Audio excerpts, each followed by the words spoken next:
Department of employment and ட்ரைனிங்ல இருந்து date exam கேள்வி வர வாய்ப்பு இருக்கு. அதனால இந்த இம்பார்ட்டன்ட் அப்டேட்ஸை குயிக் ரிவிஷன் ஃபார்மேட்ல இப்போ அனலைஸ் பண்ணலாம் வாங்க. ஃபர்ஸ்ட் தமிழ்நாடு சிறப்பு செய்திகள் அந்த டாபிக் கீழே தமிழர் தடம் இணையதளம் அதாவது வெப்சைட் ஒன்று ஸ்டார்ட் பண்ணியிருக்காங்க. டேட் என்னன்னா 16 பிப்ரவரி 2026. இடம் தலைமைச் செயலகம். தொடங்கியவர் அமைச்சர் நாசர். அவர் எந்த மினிஸ்ட்ரி கீழே வர்றாருன்னா சிறுபான்மை நலம் மற்றும் வெளிநாட்டு வாழ் தமிழர் நலன் அது கீழே வர்றாரு. இந்த இணையதளத்தின் நோக்கம் என்னன்னா தமிழ் இடம்பெயர்வு வரலாறு ஆவணப்படுத்துதல், புலம்பெயர் தமிழர்களின் தரவுகள் சேகரிப்பு, உலகத்தமிழ் சமூக தகவல்கள் டிஜிட்டல் காப்பகம் ஏற்படுத்துதல்.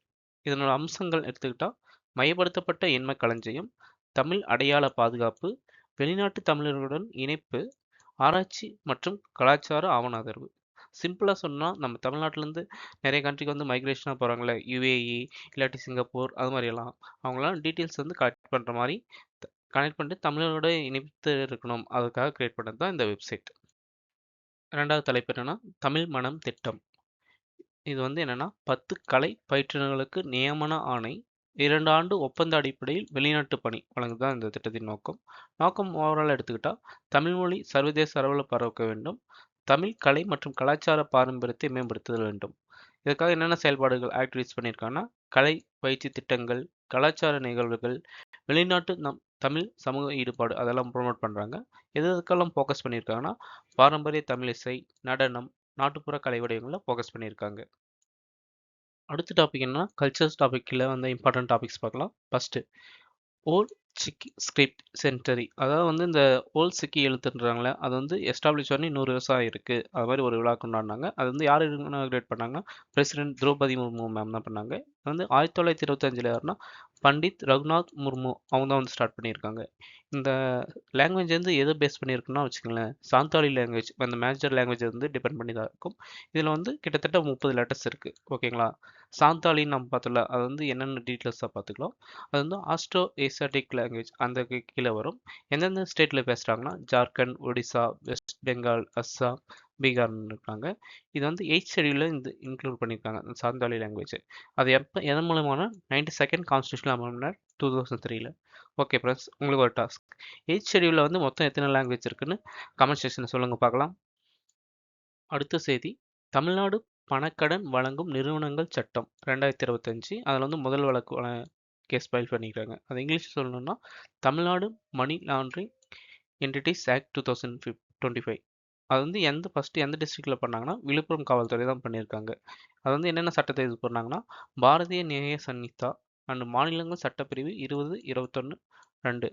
உங்களுக்கு இன்னொரு டாஸ்க் ஃப்ரெண்ட்ஸ். பாரதிய நியாய சன்னிதா ரீசெண்டாக 3 பழைய அதாவது ஐபிசி கிரிமினல் ப்ரொசீஜர் கோட் அது மாதிரி ரீப்ளேஸ் பண்ணிட்டு தான் வந்தாச்சு. அது எந்த ஆக்டர் ரீப்ளேஸ் பண்ணிச்சுன்னு கமெண்ட் செக்ஷனில் சொல்லுங்கள். ஓகேங்களா, சரி. இந்த சட்டத்தோட நோக்கம் பார்க்கலாமா? அதாவது தமிழ்நாடு கடன் வழங்கும் நிறுவனங்கள் சட்டத்தோட அது என்னன்னா கடன் வாங்குபவர்களை பாதுகாப்பது, பாதிக்கப்படக்கூடிய பிரிவுகளுக்கு சிறப்பு பாதுகாப்பு, நியாயமற்ற கடன் மீட்பு நடவடிக்கைகள் தடை. அதுக்கப்புறம் டிஜிட்டல் தளங்கள் உட்பட அனைத்து நிறுவனங்களுக்கும் பொருந்தும். மிரட்டல், அச்சுறுத்தல், வன்முறைக்கு கடுமையான தண்டனை அளிக்கிறது தான். இதுக்கான தண்டனை எவ்வளோன்னா 3 to 5 வருஷம் சிறை தண்டனை, 5 லட்சம் வரை அபராதம் இருக்கும். சப்போஸ் அதிகமாக டார்ச்சர் பண்ணிட்டு சூசைட் பண்ணிட்டா கடுமையான நடவடிக்கை எடுக்கும். அதாவது சிம்பிளாக சொன்னால் கடை வாங்கிட்டு நிறைய டார்ச்சர் பண்ணுவாங்களே, அதை மக்களை பாதுகாக்கிறதுக்காக அந்த கடை வாங்கிட்டு நிறைய ஸ்ட்ரகிள் பண்ணுவாங்களே, பிரச்சனை ஃபேஸ் பண்ணாமல் இருக்கு மக்களையும் அவங்களும் பாதுகாக்கிறதுக்காக கொண்டு வந்து தான் தமிழ்நாடு பணம் வழங்கும் நிறுவனங்கள் சட்டம் 2025. அடுத்து விளையாட்டு பிரிவு கீழே வந்த முக்கியமான நியூஸ் பார்க்கலாம். தலைப்பு பிபிசி இந்திய விளையாட்டு வீராங்கனை 2025 விருது. ஓகேங்களா, இதில் ஆண்டின் சிறந்த வீராங்கனை விருது யாருக்குன்னா ஸ்ருதி மந்தனா. அவங்க கிரிக்கெட் பிளேயர் இல்லை, ஆர்சிபியோட கேப்டன் கூட. இந்த வருஷம் வின் பண்ணாங்கல்ல அந்த டீமோட கேப்டன், முக்கியமாக இந்திய பிளேயர் கூட. ஓகே, இதில் யார் செலக்டிங் அந்த மெம்பர் இருப்பாங்கன்னா லியாண்டர் பேஸ், தீபா மாலிக், அஞ்சு பாபி ஜார்ஜ். மற்ற விருதுகள் பார்க்கலாமா? வளர்ந்து வரும் வீராங்கனைன்றது திவ்யா தேஷ்முக்கும், மாற்றுத்திறனாளி வீராங்கனைன்றவங்களுக்கு பிரித்தி பால்க்கும், வாழ்நாள் சாதனை விருது அஞ்சலி பகவத்திற்கு. உங்களுக்கு அகைன் ஒரு டாஸ்க். வாழ்நாள் சாதனை விருதா இந்த அஞ்சலி பகவத் எந்த ஸ்போர்ட்ஸில் பண்ணுறாங்கன்னு கமெண்ட் செக்ஷன் பார்க்கலாம். சரி, சாதனை என்னன்னு பார்க்கலாமா? மகளிர் உலகக்கோப்பை வெற்றி. இந்தியா உமன் இந்தியாவிலே ஹோஸ்ட் பண்ணி வின் பண்ணாங்க. ஓகேங்களா, அதுக்கப்புறம் ஃபிடே உலகக்கோப்பை, பாரிஸ் 2024, பேரா ஒலிம்பிக் பதக்கங்களும் இந்தியா வந்து அதிகமாக கான்ட்ரிபியூட் பண்ணியிருக்காங்க. அடுத்து பாதுகாப்பு தலைப்பு கீழ வந்து இம்பார்ட்டன்ட் நியூஸ் பார்க்கலாம். ஃபர்ஸ்ட் இந்திய கடற்படை முதல் உள்நாட்டு சிடிஎஸ் கிருஷ்ணா வந்து லான்ச் பண்ணியிருக்காங்க. சிடிஎஸ்னா கேடட் ட்ரைனிங் ஷிப். ஓகேங்களா? இது வந்து எங்க லான்ச் பண்ணாங்கன்னா, நம்ம சென்னையில இருக்க காட்டுப்பள்ளி எல்என்டி கப்பல் தளத்துல தான் லான்ச் பண்ணியிருக்காங்க. 3 பயிற்சி கப்பல்களில் முதலாவது தான் இந்த கப்பல் தான். இது வந்து இதனோட பேர் எது மாதிரினா கிருஷ்ணா நதி. அதாவது இந்தியாவின் 3வது நீளமான நதி. அதை பேஸ் பண்ணி தான் கிரியேட் பண்ணியிருக்காங்க. இந்த கப்பலோட பணி என்னன்னு பார்க்கலாமா? கடற்படைக்கு பயிற்சி அளித்தல், கடற்சார் மற்றும் அடிப்படை பயிற்சி அளித்தல். ஓகேங்களா? பல்துறை திறன் மருத்துவ கப்பல் என்இஓ. என்இஓனா non combatant evacuation operations. Then HADR humanitarian assistance and disaster relief. SAR search and rescue. அதாவது ஓவராலாக வந்து மருத்துவத்துக்கு அடிப்படையும் ஏதாவது எமர்ஜென்சி ரிஸ்க்காக இருந்தாலும் அவங்க வந்து பயிற்சி அளிச்சுட்டு ஈஸியாக ரிகவர் பண்ணுறதுக்காக கிரியேட் பண்ணது தான் இந்த கப்பல். அடுத்து என்வரன்மெண்ட் சுற்றுச்சூழல். அந்த டாபிக் கீழே வந்த இம்பார்ட்டன்ட் டாபிக்ஸ் பார்க்கலாம். First national highway authority of India bee corridors initiative வந்து ப்ரொமோட் பண்ணியிருக்காங்க. ஓகேவா? என்ஹெச்ஏனா national highways authority of India. இதனோட எய்ம் என்னன்னா பயோடைவர்சிட்டி ஃப்ரெண்ட்லி ஹைவேஸ். ஹைவேஸ் வந்து என்னதுன்னா எல்லாமே வந்து பயோடைவர்சிட்டி, அதாவது எல்லா உயிரினங்களும் வந்து வாழ்கிற மாதிரி இது மாதிரி பார்த்தீங்களா, இது மாதிரி க்ரீனிஷ் தான் மாற்றணுன்றது தான் இதனோட எய்ம். அப்ஜெக்டிவ் என்னன்னா சப்போர்ட் பாலினேட்டர்ஸ், ஹனி பீஸ், மற்ற இன்செக்டெல்லாம் இருக்குல்ல அவங்களும் வந்து ப்ரொமோட் பண்ணுற மாதிரியும் ஈகாலஜிக்கல் ஸ்ட்ரெஸ்ஸை வந்து ரெடியூஸ் பண்ணுற மாதிரி. ஏன்னா வந்து வெஹிக்கிள் போயிட்டு இருக்கா அதனால பொல்யூஷன் ஏற்படும்ல, அதெல்லாம் ரெடியூஸ் பண்ணுறதுக்காகவும் பி ஃப்ரெண்ட்லி ஹேபிட்டேட்ஸை வந்து கண்டினியூஸாக ப்ரொமோட் பண்ணுறதுக்காகவும் தான். ஓகேங்களா? இதனால் வந்து என்னென்ன பிளான்ட் வந்து நடப்பற மரங்கள் என்னென்ன எடுத்துக்கிட்டா நீம், கரஞ்ச், மஹுவா, பலஸ், பாட்டில் பிரஷ், ஜாமுன், சிரஸ் இந்த மரத்தெல்லாம் ரோட் சைடில் நட போகிறாங்க. இது வந்து flower clusters every 500 to 1 kilometre டிஸ்டன்ஸில் இருக்கும். 3 பாலினேட்டர் காரிடார்ஸ் வந்து பிளான் பண்ணியிருக்காங்க. அதுக்காக வந்து 4 மில்லியன் ட்ரீஸ், அதாவது 40 லட்சம் மரத்தை வந்து 2026-27 வந்து பிளான் பண்ண போகிறாங்க. இது வந்து என்னன்னா 60% வந்து பி காரிடார் இனிஷியேட்டிவ் கீழே வந்து ப்ரொமோட் பண்ண போகிறாங்க. நெக்ஸ்ட் உயிரியல் பயோடைவர்சிட்டி டாபிக் கீழே பார்க்கலாம். லெப்டோகாம்பா சிக்கிமெனிசிஸ். இது வந்து ஒரு புதிய டிப்டோரா அந்த பீசஸ் கீழே வரும். இது யாரும் கண்டுபிடிச்சாங்கன்னா இந்திய விலங்கியல் ஆய்வகம், அதாவது ஜுவாலஜிக்கல் சர்வே இந்தியா. இது எங்கன்னா கிழக்கு இமயமலையில் கண்டுபிடிச்சிருக்காங்க. இது வந்து என்னன்னா ஒரு இயற்கையற்ற மண்ணில் வாழும் ஒரு உயிரி. ஓகேங்களா? இந்திய குழுவால் விவரிக்கப்பட்ட முதல் டிப்ளோராவும் இதுதான். இப்போ வந்து எப்போ ரிலீஸ் பண்ணாங்கன்னா ஜனவரி 7, 2026 ஜூ டாக்ஸால வந்து ரிலீஸ் பண்ணியிருக்காங்க. இந்த பீசஸோட இம்பார்ட்டன்ஸ் என்னன்னா முக்கியத்துவம் என்னன்னா ஊட்டச்சத்து சுழற்சியில் முக்கியமாக இருக்குது, மண் ஆரோக்கியத்தை மெயின்டைன் பண்ணுறதுக்கும் முதல் டிஎன்ஏ குறியீட்ட தரவுக்கு கண்டுபிடிக்கிறதுக்கும் ஹெல்ப்ஃபுல்லாக இருக்கும். அடுத்தது சியர் பெர்சன்ட். இது வந்து பேர்ட் லைஃப் இன்டர்நேஷனல் வந்து ஐஸ்டேட் ஸ்டேட்டஸ் வந்து என்ன சொல்லியிருப்பாங்கன்னா வல்னரபிள்னு சொல்லியிருப்பாங்க. இதனுடைய வாழ்விடம் எது மாதிரி இருக்குன்னு பார்க்கலாமா? தரையில் கூடு கட்டி வாழும் ஒரு பறவை. ஆரம்ப கால புல்வெளியில் இருக்கும். குறைந்த தீவிர எரிப்பு மற்றும் வெட்டுதலுக்கு வந்து இஷ்யூஸ் வந்து ஆகும். இது வந்து எந்தெந்த நாட்டில் எந்தெந்த ரீஜனில் இருக்குன்னா வடக்கு பாகிஸ்தான், காஷ்மீர், இமாச்சல் பிரதேசம், உத்தரகண்ட், மத்திய நேபாளம்.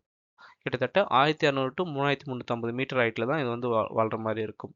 சட்ட பாதுகாப்பு எது மாதிரி லீகல் ப்ரொடெக்ஷன் பார்க்கலாமா? வைல்ட் லைஃப் ப்ரொடெக்ஷன் ஆக்டில் ஷெட்யூல் 1ல் இருக்குது. ஷெட்யூல் 1ல் இருந்தால் வச்சுக்கோங்களேன், அந்த ஒரு பறவையை வந்து ஹண்டிங்கோ அது மாதிரி வந்து பண்ணக்கூடாது. அது மாதிரி பண்ணால் ஹெவிய ஃபைன், அப்புறம் வந்து ஜெயில் அது மாதிரி கூட டேர்ம் இருக்கும். ஸோ வந்து இது ஒரு ப்ரொடெக்ட் பீசஸ் நம்ம எடுத்து தெரிஞ்சுக்கலாம். அதே மாதிரி செட்டிக்ஸ் அபண்டெக்ஸ் 1ல் இருக்குது. சிட்டிக்ஸ்னு வச்சுக்கிங்களேன் இன்டர்நேஷ்னல் லெவலில் ட்ரேட் பண்ணுறது வந்து ரெகுலேட் பண்ணுறதுக்காக கொண்டு வந்தது. அபண்டெக்ஸ் 1லாம் மானிட்டர் வந்து அதிகமாக இருக்கும். ஸோ வந்து இது ஒரு ப்ரொடெக்டட் பீசிஸ்ன்னு நம்ம தெரிஞ்சுக்கலாம். நெக்ஸ்ட் சயின்ஸ் அண்ட் டெக்னாலஜி, அதாவது அறிவியல் தொழில்நுட்பம் கீழே ஒரு சில டாபிக்ஸ் பார்க்கலாம். First uh prunes of India. இது வந்து எது மூலமாக பண்ணாங்கன்னா அட்டல் இனோவேஷன் மிஷன்ஸ் இருக்குல்ல, அது கீழே இது பண்ணியிருக்காங்க. எந்த சமிட்னா இந்தியா ஏஐ இம்பேக்ட் சமிட் டெல்லியில் வந்து ஹோஸ்ட் பண்ணியிருக்காங்களே அந்த மீட்டிங் தான் இது சப்மிட் பண்ணியிருக்காங்க. கிட்டத்தட்ட வந்து 45 ஏஐ தொடக்க நிறுவனங்கள் வந்து இதில் பார்ட்டிசிபேட் பண்ணியிருக்காங்க. 30க்கும் மேற்பட்ட துறைகள், அதாவது சுகாதாரம், கல்வி, நிலைத்தன்மை, இயக்கம், விளையாட்டு, பகுப்பாய்வு, டீப் டெக், அது மாதிரி டிஃப்ரெண்ட் செக்டர்ஸும் வந்து இதில் பண்ணியிருக்காங்க. இதனோட எய்ம் என்னன்னா பொறுப்பான தாக்கம் சார்ந்த ஏஐ உருவாக்கணும், இந்தியாவை வந்து பொறுமை ஒரு பரப்பாக வந்து கான்ட்ரிபியூட் பண்ணணும், அதுக்காக தான். இப்போ சொன்னல ஏஐ சமிட், அதில் வந்து இந்திய ராணுவ ஏஐ தொகுப்புன்னு ஒரு மீட்டிங் வச்சாங்க. அது வந்து ஏஐ வந்து இரட்டை பயன்பாடாக பயன்படுத்தணும், அதாவது பாதுகாப்பு காரணத்துக்காகவும் சிவில் அந்த காரணத்துக்காக பயன்படுத்தணும்னாங்க. இதில் வந்து முக்கிய அமைப்புகள் என்னென்னா AI examiner, Sam UNA, geospatial AI, ஏகாம், ஏஐ சர்வீஸ், ஓகே, ப்ரஸ்கேப், பேரிடர் முன்னறிவிப்பு, எக்ஸ்பேஸ், முக அங்கீகாரம், நவாப் Drishti, driver fatigue detection, AI in a box, vehicle tracking system, deepfake destruction and cyber security, இது மாதிரி எல்லாமே பார்ட்டிசிபேட் பண்ணிச்சு. இன்னைக்கான நியூஸை சர்வதேசம் இன்டர்நேஷனல் ஹைலைட்ஸோட கம்ப்ளீட் பண்ணலாம். இந்தியா அயர்லாந்து எண்ம கூட்டாண்மை, அதாவது இந்தியா அயர்லாந்து வந்து டிஜிட்டல் பார்ட்னர்ஷிப் வந்து சைன் பண்ணியிருக்காங்க. அதை பற்றி பார்ப்போம். உயர்மட்ட இருதரப்பு சந்திப்பு புதுடெல்லியில் வந்து ஸ்டார்ட் ஆச்சு. ஒத்துழைப்பு எதில் கோஆப்ரேஷன் பண்ணலாம் சொல்லியிருக்காங்க. தொலைத்தொடர்பு, எண்ம உள்கூட்டமைப்பு, எமர்ஜிங் டெக்னாலஜி அதெல்லாம் பண்ணி சொல்கிறாங்க. இந்திய எண்ம வலிமை, அதாவது இந்தியாவோட டிஜிட்டல் ஸ்ட்ரென்த் எவ்வளோ இருக்குன்னு பார்க்கலாமா. 1.23 பில்லியன் தொலைத்தொடர்பு பயனாளர் இருக்காங்க. அவரேஜாக 1 பில்லியன் இணைய பயனர்கள். 5G வந்து 99.5% வந்து மாவட்டம் எல்லாத்துக்குமே ரீச் ஆச்சு. தரவு கட்டணம் $0.10 ஜிபி. இது வந்து ரொம்ப ரொம்ப கம்மி. யூஎஸ், சைனா அங்கெல்லாம் பார்த்தீங்கன்னா ரொம்ப அதிகமான காஸ்ட் ஸ்பெண்ட் பண்ணுற பார்க்கலாம். இந்தியாவில் தான் சீப்பாக வந்து ஸ்பெண்ட் பண்ணுறோம் நெட் பேக்காக. ஓகே. டிஜிட்டல் பப்ளிக் இன்ஃப்ராஸ்ட்ரக்சர் இந்தியாவில் எது இருக்குன்னா யூபிஐ, டிபிடி, டிஜிலாக்கர், டிஜியாத்ரா, சன்சார் சதி இது மாதிரி எல்லாமே இருக்குது. ஓகே. ஐலாந்து வந்திருக்கா, அதை வந்து மேப் ரீஜனில் பார்த்துக்கலாம். பாருங்கள், ஐலாந்து வந்து இங்கே இருக்கா, யூகே கூட பார்டர் பண்ணியிருக்க கண்ட்ரி. அட்லாண்டிக் ஓஷன் கூடயும் இருக்குது. ஓகேங்களா. இது வந்து வடமேற்கு ஐரோப்பா கண்ட்ரி. ஃபேமஸான நதி என்ன பாயுதுன்னா ஷானா நதி பாயுது.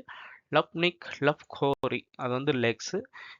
ஐலாந்தோட தலைநகரம் அதாவது கேபிட்டல் என்னன்னா டப்ளின். ஓகே ஃப்ரெண்ட்ஸ், உங்களுக்கு வந்து கொஞ்சம் கொஸ்டின் வந்து டாஸ்க்காக தரேன். அதுக்கான கரெக்டான ஆன்சரை வந்து வீடியோ பார்த்துருந்தா உங்களுக்கு தெரியும். அதை கமெண்ட் செக்ஷனில் மறக்காமல் சொல்லுங்கள். நீங்கள் எவ்வளோ பார்ட்டிசிபேட் பண்ணி கமெண்ட் செக்ஷன் சொல்கிறீங்களோ வீடியோ வந்து அடுத்த வீடியோ அப்டேட் பண்ணுறதுக்கு ஒரு பூஸ்ட் மாதிரி இருக்கும். ஸோ மறக்காமல் கரெக்ட் ஆன்சரை கமெண்ட் செக்ஷனில் சொல்லுங்கள். ஓகேவா? First question. The first case under the Tamil Nadu money laundering entities act was registered which district? Chennai, Madurai, Viluppuram, Coimbatore. Second question. Old Sikhi script was developed in 1925 by Birsa Munda, Raghunath Murmu, Draupadi Murmu, Lala Lajpati Rai. Third question. The first indigenous cadet training ship of the Indian Navy is named Ganga Yamuna Krishna Godavari. Fourth question. The Bee Corridors Initiative was launched by Ministry of Environment, Forest Survey of India, National Highway Authority of India, NTPC. Next question. Leptocampa sikkimensis was discovered by Botanical Survey of India, Wildlife Institute of India, Geological Survey of India, CSR. Thank you friends. Video பிடிச்சிருந்தா like பண்ணுங்க. Any suggestions for இம்ப்ரூவ்மெண்ட்னாலும் comment செக்ஷனில் சொல்லுங்க. மறக்காம நாம கேட்ட கொஸ்டின்ஸும் ஆன்சரை வந்து comment செக்ஷனில் சொல்லுங்க. நெக்ஸ்ட் வீடியோவில் பார்க்கலாம்.